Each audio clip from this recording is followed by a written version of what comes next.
Over the course of this movie, we will be giving you a background of how the Great Depression started, the conditions in the Great Depression, such as the Dust Bowl in agriculture, and the living conditions such as Hoovervilles.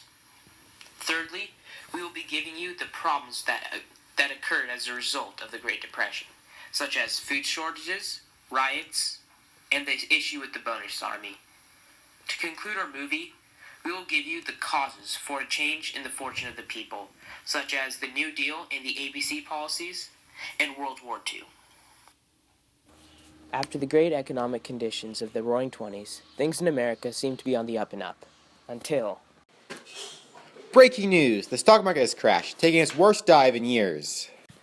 Early on, there was much debate on what caused the stock market crash, but over the years, it has become a clear and definitive answer. Here's historian Garret Duch with what actually caused the Great Depression.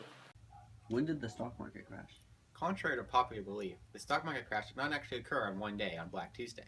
Rather, it began the previous week on Black Thursday. So what exactly happened on Black Thursday? Due to over-speculation, the price of stocks was blown well beyond their actual value. This caused 13 million shares to be sold on Black Thursday, which led to chaos in the stock market. So what exactly happened after Black Thursday? Over the weekend, investment companies and bankers tried to buy up the shares in order to try to stabilize the stock market, but the market continued to free fall on Black Monday.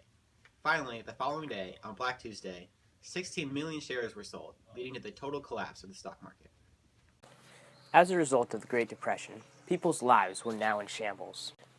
With many people out of homes, many people had to move to Hoovervilles, which were rural communities on the outskirts of many cities.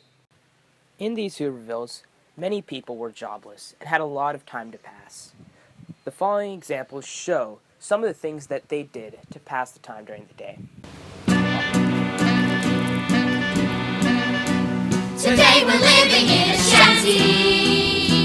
Today we're scrounging for a meal. Today I'm stealing coal from fires. Who knew I could steal? I used to winter in the tropics. I spent my summers at the shore. I used to throw away the papers. He don't anymore. We'd like to thank you, Herbert Hoover, for really showing us the way. We'd like to thank you, Herbert Hoover. You made us what we are today. Prosperity was round the corner. A cozy cottage built for two. In this blue heaven that you gave us, yes, we're turning blue. They offered us our Smith and Hoover. We paid attention and we chose. Not only did we pay attention, we paid through the nose. In every party said chicken, but Herbert Hoover he forgot. Not only don't we have the chicken, we ain't got the pot. Hey Herbie, you left behind a grateful nation.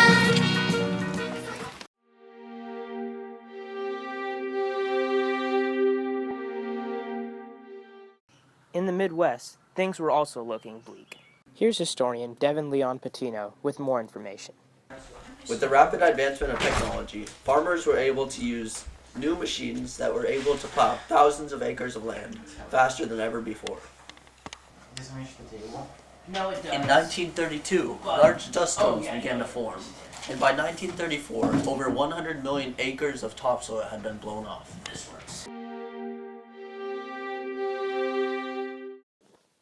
The following are real-life interpretations that did occur in the Midwest during the Dust Bowl. It's real hard out here ever since the dust storm started. Yeah, they're destroying our crops. I hope another one of them don't come around soon. Hey, señor, cuidado! Oh my God, it's another one! Run! Ay, ay, ay. Darius, this is a real bad one this season. Yeah, this is 3 seasons in a row that our crops are destroyed. What are we gonna do? I don't know, maybe try moving out west or something. Where out west? I don't know, this place called Oregon. Sounds like a good idea. People all over the country were facing starvation. This meant that many families had to take drastic measures when it came to food for their.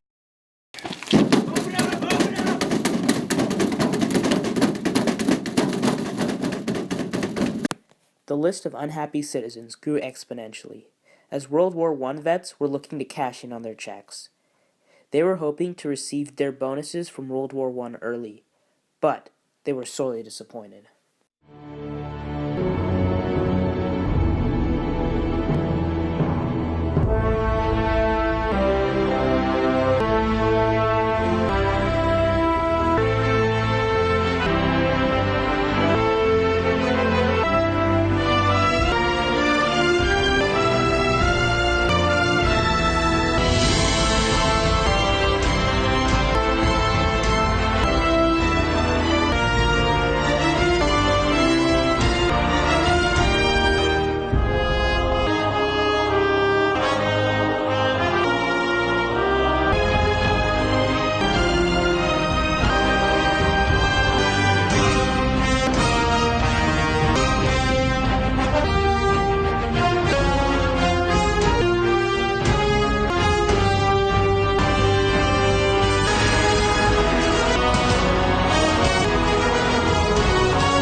Here's historian Stephen Copple with more information on the bonus army. In 1924, veterans were set to get a raise of $1.25 for each day spent overseas, and $1 for each day spent in the U.S. The only problem with this was that the veterans could not receive their money until 1945. With 1934, the veterans decided to march onto the Capitol looking for their bonuses. Troops and tanks to remove them. While many people believed that the ABC policies of the New Deal led the country out of the Great Depression, this was not necessarily the case. Instead, the manufacturing as a result of World War II helped create an economic boom that drove the country out of its depression. Both the New Deal policies and World War II were extremely important in shaping the country America is today. The New Deal policies implemented during this time have thus far kept the country from being in a similar position. And in the aftermath of World War II, the United States established itself as one of the leading world powers.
Go.